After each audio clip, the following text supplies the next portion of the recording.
Ta'n geifse Christopher son na bríar an fiali agus ta'n do choman rigal gonéitjen a haid cwr an tachtas sonrichtje show chosh and you. Thank you, Chris, for these kind words, and thanks to the Royal Society of Edinburgh for putting today's event on the map. This is very enjoyable indeed. So, a fel sef ola gan plointjen. Fel mi, sorry, time.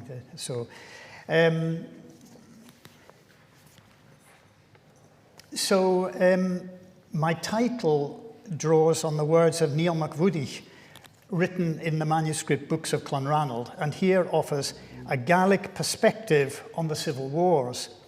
Here we have an alternative view in words coming from a writer whom we should now call a professional historian.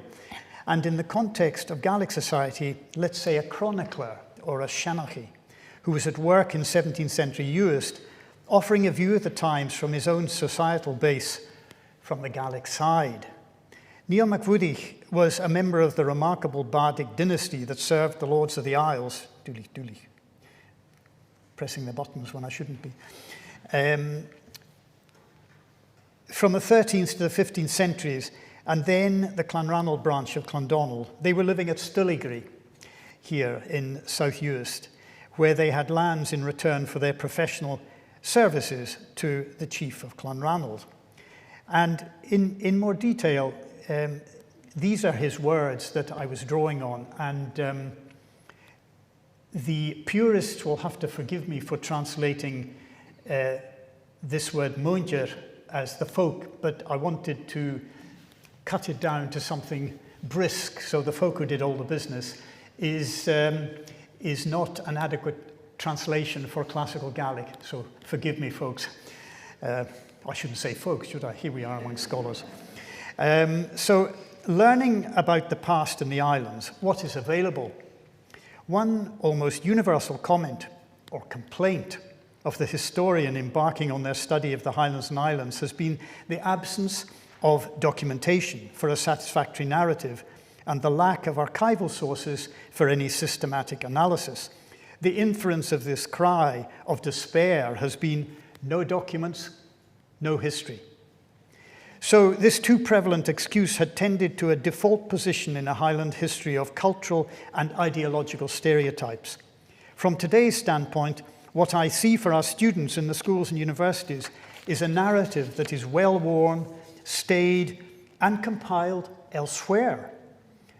This isn't to suggest that it is other than a substantial body of scholarship in its own right, but it is not without its own crop of theories and dogmas and its own gaps in competencies. So, for example, for a quick access into the past in Highland history, this was a book that had deeply impressed me when I found it in my first year at university. In fact, it really turned my perception upside down. And you may be tickled to look at this first edition of Callum MacLean's The Highlands, published by Batsford. The story is that when the publishers received his typescript, they were trying to refuse to publish it because it was quite conspicuous, quite controversial. So these are two quotes from the Highlands and what Callum MacLean was doing. He, of course, at the time was the first researcher and recorder in the new School of Scottish Studies, and was, in the 50s, had been sent by the Irish Folklore Commission to Scotland and was working in the islands. So the beginnings of this quote, actually from the page, say, a new culture had penetrated the rough bounds, na garach riochan, of the Gael, and was sweeping before it all traces, all memories of the past. Before it became too late, I had to recover something that would give our contemporaries and the generations of the future some picture of the past. And then he picks up with these words here. And just to note, for example, he sets off by putting his commitment to write about Lochaber. He puts it in a specific geographical location, which, if you like, is a very Gaelic one, the Gara Criochen, the rough bounds.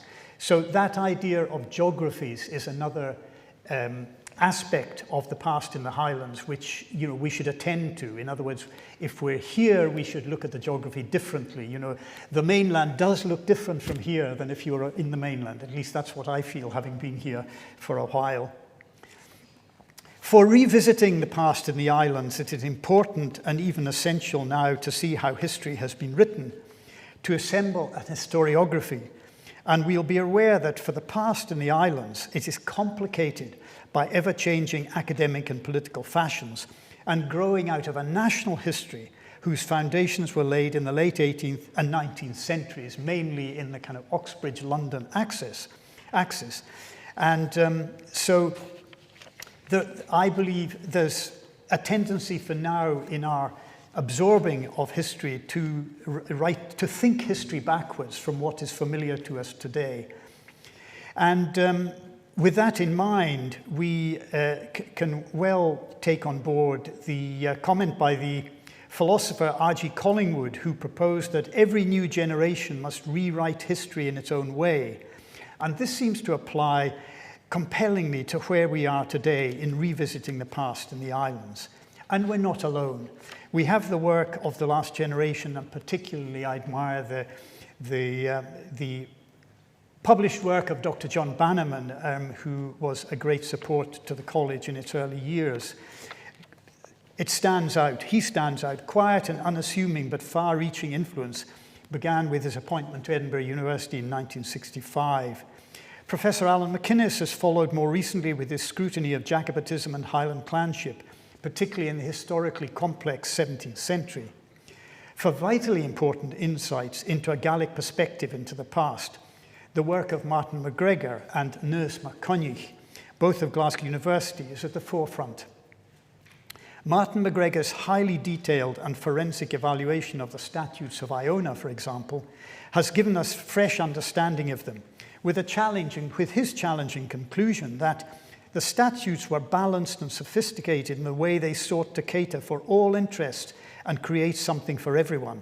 Now, looking into the conventional books of Scottish history, you get very little other than a view that the statutes of Iona were purely a stick of realpolitik of James VI, which he used to beat the Gaels and Islanders with.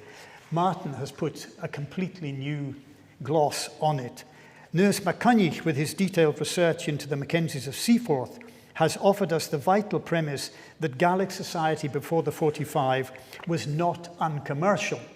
And I use the double negative deliberately to strengthen the point.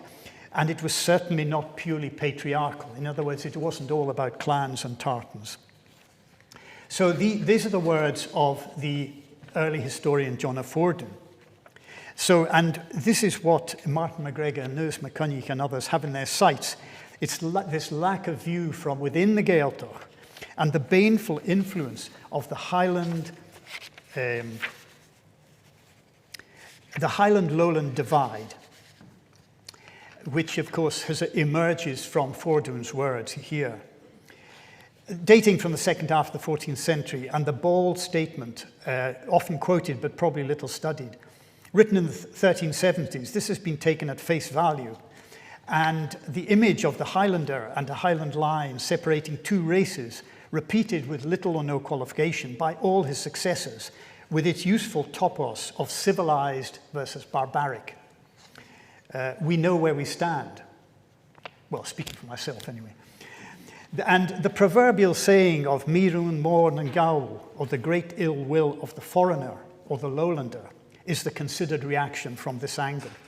And an interesting follow-on from this is that on the Gaelic side, it's been a matter of belief and history that the Gaels came from Spain and that they were descended from the son of a Greek prince, Gael Glas, and Scota, the daughter of Pharaoh. I'm sure you've all heard this brief sentence, which has never, of course, earned itself much repute amongst conventional historians, but it is deeply embedded as a Gaelic tradition.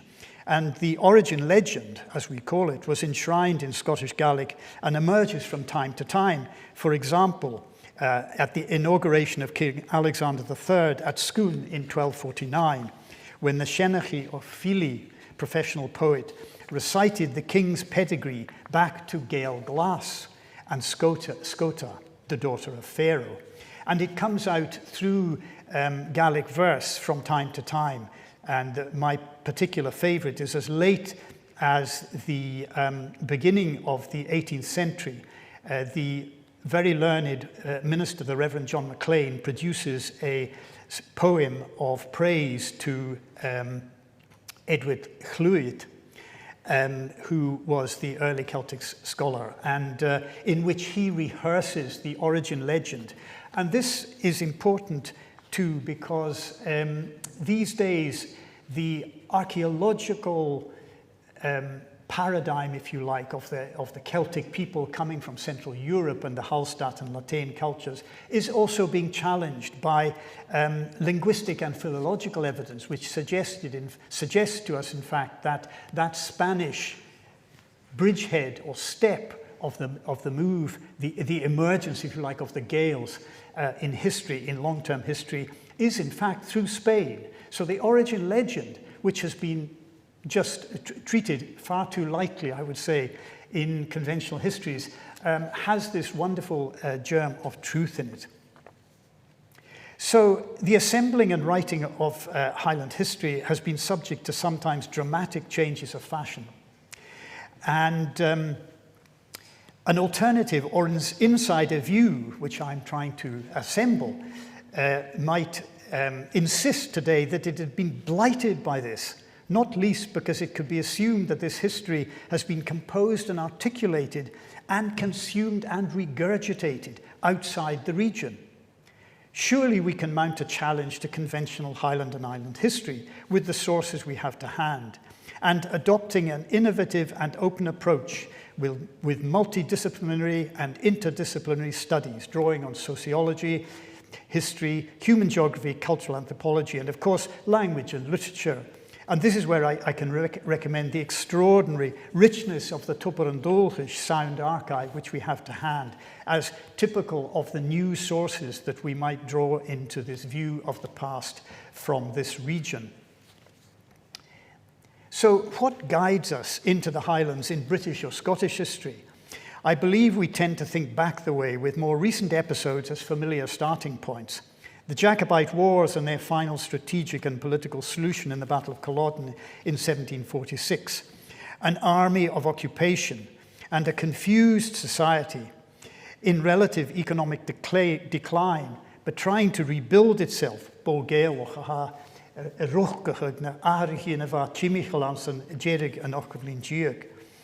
And then we have rise in rents, social and economic collapse, the move into large-scale sheep farming, theories of improvement imposed on the Highlands and Islands. So we have to say, well, of course we would prefer the neat dwelling place on the right, and just look at the dwelling place on the left and how important it was to put that behind us, as it were. So this is the philosophy of improvement, as Chris was saying, this theme of optimism. And the move into large-scale sheep farming and immigration, increasing government intervention with royal commissions and legislation and their concomitant documentation. These themes are, of course, important and shouldn't be abandoned. Without further theorizing, however, they have formed the baseline of what has been what I would say is an economic determinist model, and a story of decline seems to be the currency of Highland history.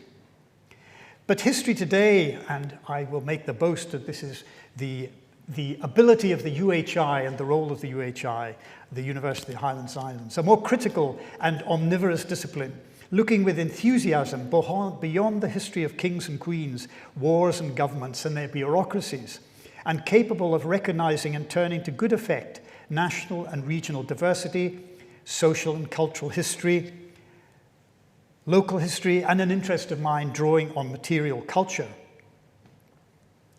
This can bring us down to ground level and can move out to situate Scotland's past in a wider European and global context. These new directions form the underlying paradigm of our MSc programme Installment on Culture Dúchasach, or traditional culture. So let's revisit the past in the islands for a short while, and I'd like to make revisiting an opportunity for a bit of rebalancing with what we have to hand. Well, the informed view tells that the islands are less remote than places deep inland. This is from our island perspective, and that the Hebrides have always been connected to a wider European culture, and especially throughout prehistoric and early historic times. Connectivity is demonstrated spectacularly through megaliths such as the Callanish stones and the evidence of mobility and migrations. My contention is that such connectivity has been neglected for the long post-Roman period. And purely on my own fancy, I'm representing Howmore in South Uist as a very good example of connectivity and of a completely different perspective on Highland and Island history, particularly Hebridean history. And I first discovered, as it were, for myself, Howmore. I was in South Uist in about 1980, and I was walking. I'd been told that there's a very interesting site, and I was walking down the road towards Howmore, and a man came towards me the other way, and he stopped me, and he began to talk. He said, "Course where are you from?" And so I thought, well, this is a great opportunity for a chat. And he said, I said, I'm interested in the building remains here. He said, well, you must understand, this is the site of an ancient university, and that people came from all over the world to it. So here was this notion of connectivity entirely built into a Hebridean mindset. And if we look around in the islands, we find similar sites. For us in Skye, here we have the church at Skaybost, or the remains of the church at Skaybost, which is a rather unremarkable site when you look at Skaybost Island. But here we have the cathedral church of the Diocese of the Western Isles and the Isle of Man. First of all, under the jurisdiction of Trondheim, Nidaros, and then under the jurisdiction, literally, of the papacy, after the proper arguments have been gone through to shrug off the superiority of the Archdiocese of York and Canterbury for a more Scottish identity. So here we have in the islands the conceptual cliché of periphery or remote is applied and loved by marketing and the media. In a Eurocentric and Anglocentric culture, cities have been at the centre and islands at the edge. In a Gaelic context of language and culture, periphery or edge is imol.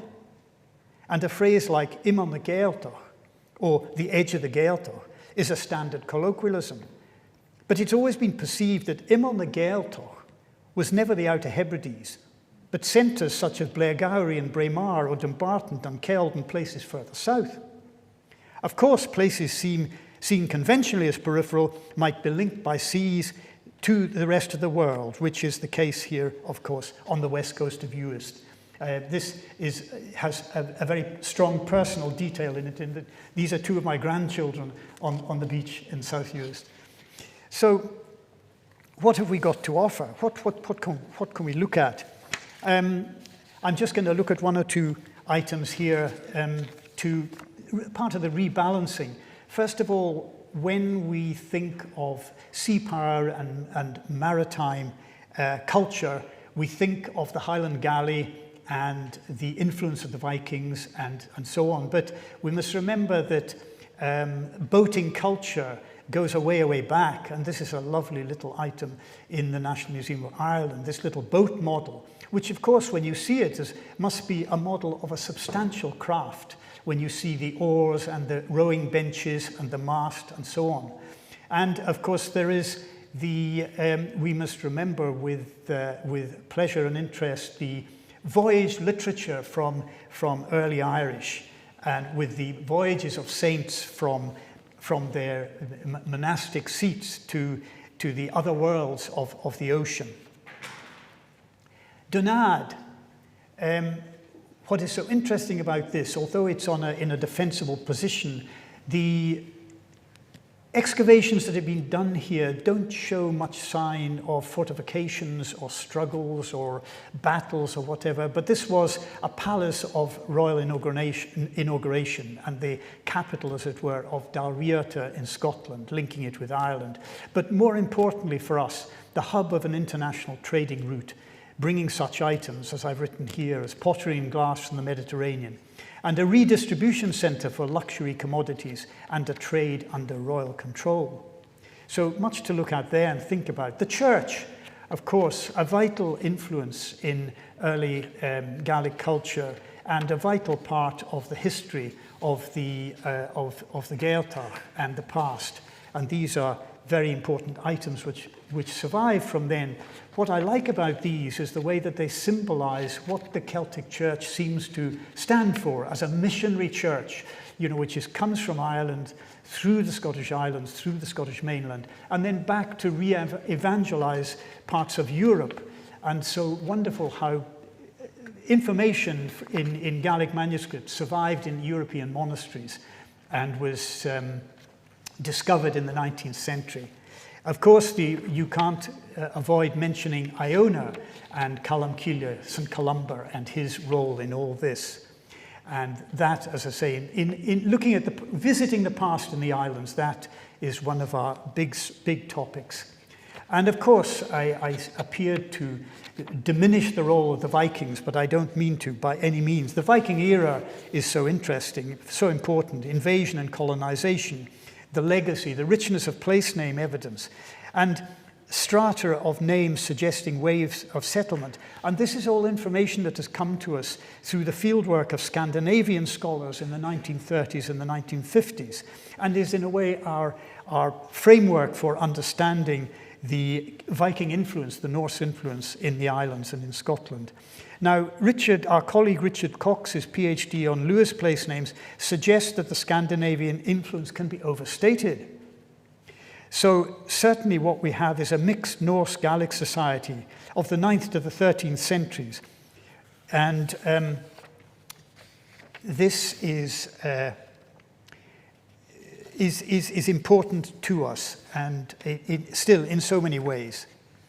And moving on, the Lordship of the Isles, no backward glance, no rebalancing can avoid the Lordship of the Isles. This is one of the most important factors and features in island history. And I would say there's an interesting tendency for historians to refer to the late 13th to late 15th centuries as the era of the Lordship of the Isles. And I would suggest this underplays the emergence and portrayal of the phenomenon.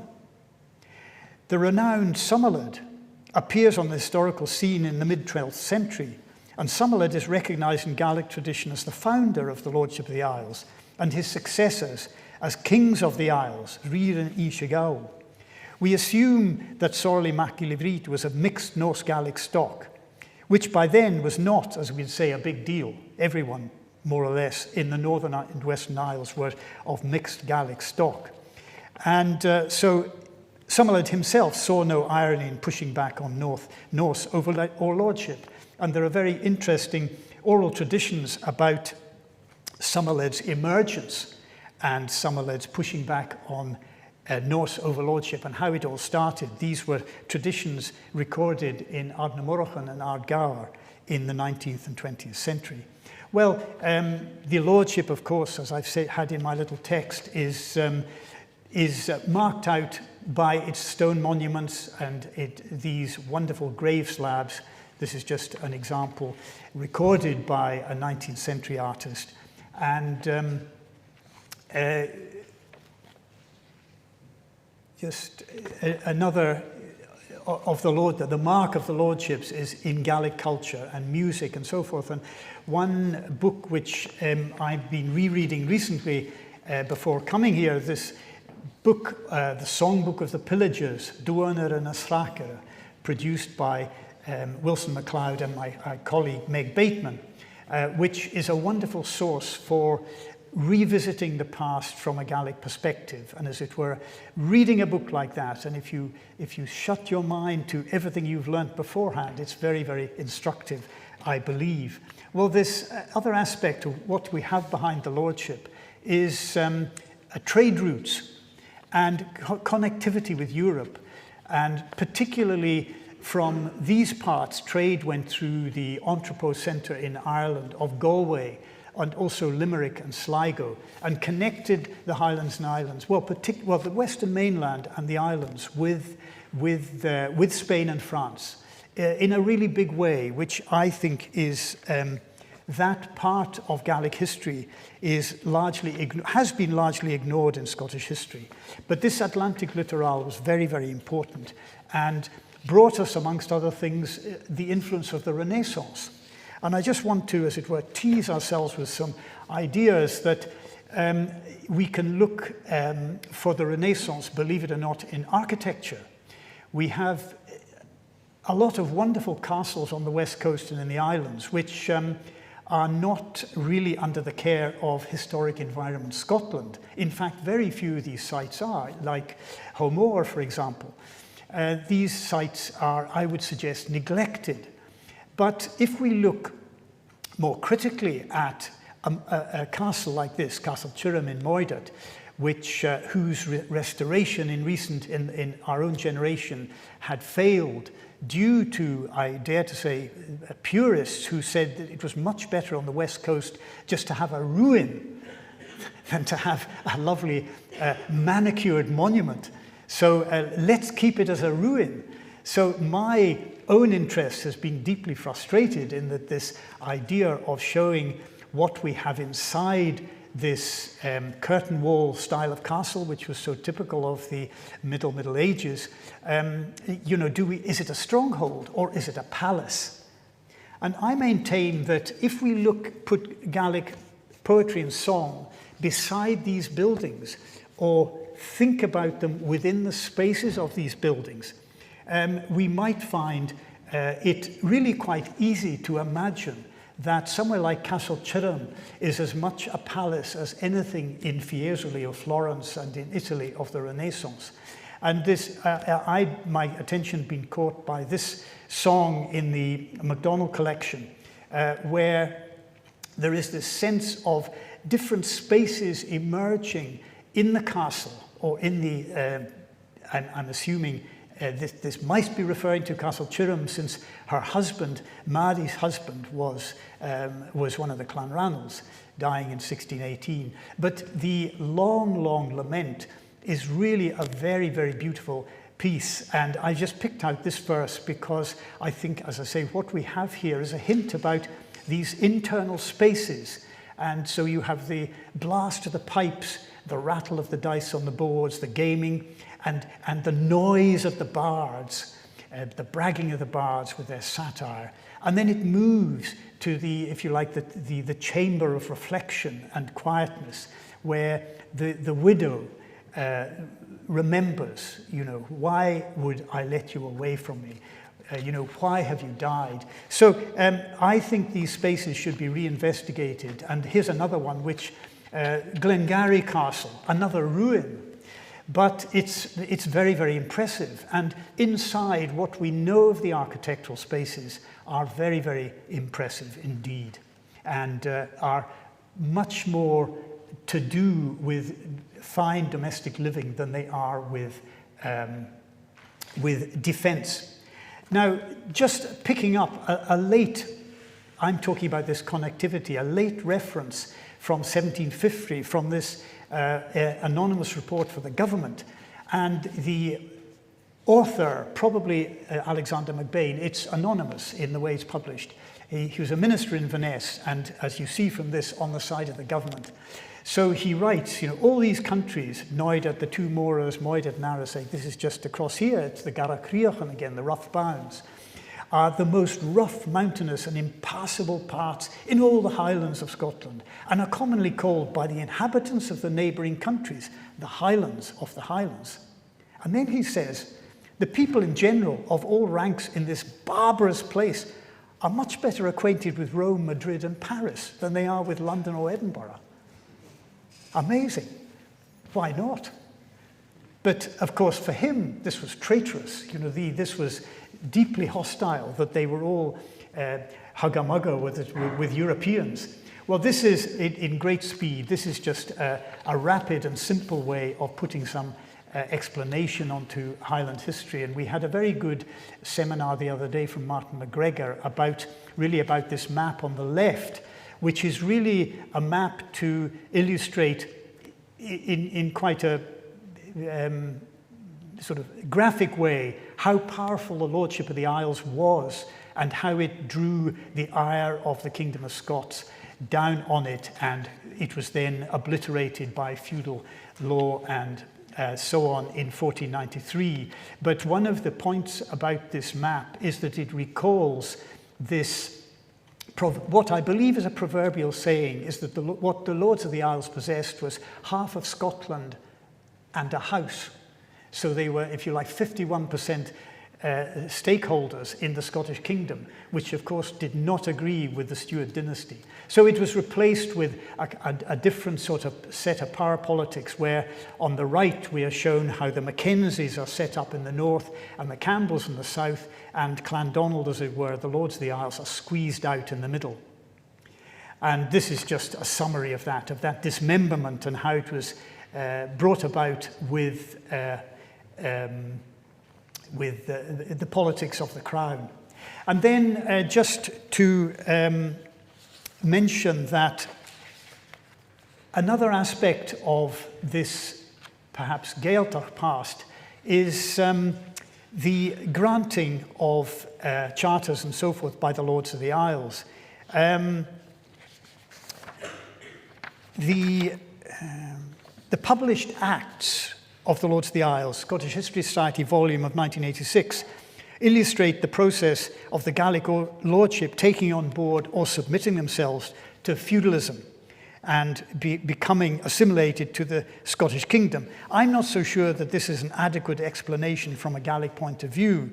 Their adoption of the principles and practices of the so-called feudal system was pragmatic and infers a preference for a level of organisation which is perfectly evident in the Lordship of the Isles itself. Well, feudal culture was spreading in Scotland from the 12th century, and the country divided up, as we know.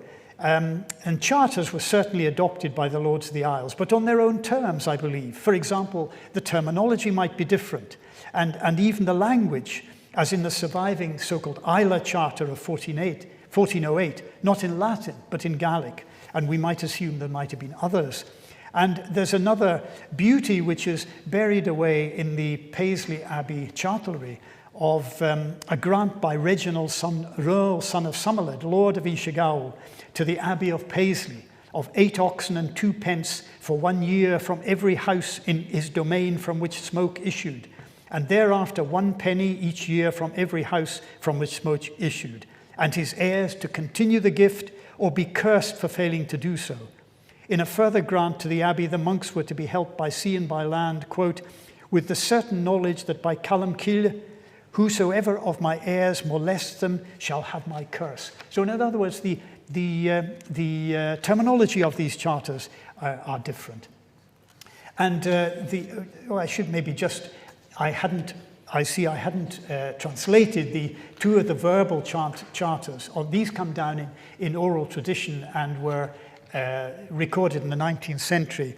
They, I suppose, for the record historian, these are ephemeral and of no significance, but they are significant for Gaelic culture, and I myself have tried to collect these whenever I've been coming across them. So their terminology very typically is in terms of as long as the grass grows green, as long as the water flows, as long as the sun shines upon the earth. And I just learned from published element from the McLagan papers about the lease of Kyle House, which was Chofat Seruhis Sru Sahul, as long as a stream flows in the Kyle. And the top one on the right in this is as long as there will be a stone on Creganeach or a drop of water running in Treig. And the one below, as long as black cow gives white milk, as long as McQueen's crockery stays on its foundations. And this was one of the collectors of this sort of material, one of the Donald Macpherson from the National Library, very, very important figure. And he was captured on daguerreotype, as it were, and it's such an impressive picture of this man who died young, but who did sterling work from our viewpoint within Gaelic culture. So by way of conclusion, I'm picking up on an earlier iteration of our conference today when the title was proposed as The Islands Past and Present and Future for People and Nature. And this reflects our concern about how nature figures in our lives, its restorative experience, and how concern about it is a global issue, and how Scottish Government's nature emergency highlights that it is damaged and endangered dimension in our lives.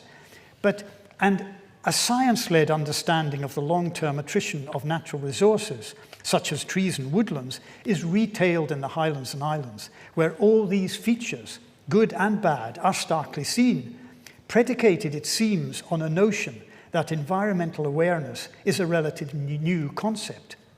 But no, the culture of trees was always very strong in mainland tradition and powerfully embedded in the Gaelic mindset.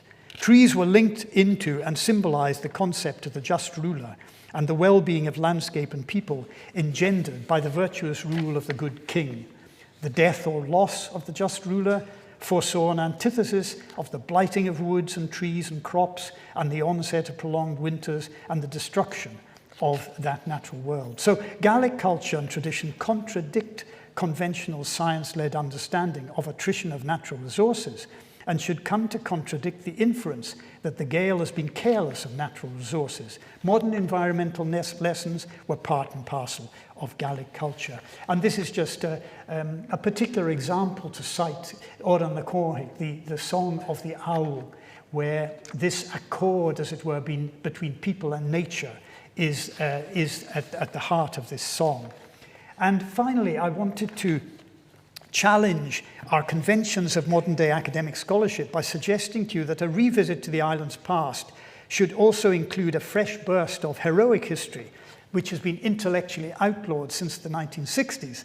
That this is a useful enterprise, I believe, allows us to capitalize on so much of the research of our late colleague, Dr. John McInnes, with, for example, the panegyric code at its heart. And like Sir Lewis Namia's exercise for the history of Parliament, the assembling of biographies is a legitimate and useful exercise. Achieving this for the history of the Gaeltacht would, I believe, open up new sources of information in the language. And my candidates for immediate redemption are John MacDonald, the 16th century chief of Clanranald, known to Gaelic tradition as mhuinntir, and Alexander Mackenzie, the Laird of Achilty, a poet of huge note, Alistair MacBurachie of Gaelic tradition. So that's, and just because the two I've mentioned are lairds and so forth, I wanted to remind ourselves from a view within. Here we have ordinary guys, so to speak, in the late 17th and in the mid 18th century, just to bring us still back down to earth, and in the spirit of our MSc here of Culture Dúchasach. So thank you very much for listening, and I hope that has produced an argument for going forward with courage into Highland history.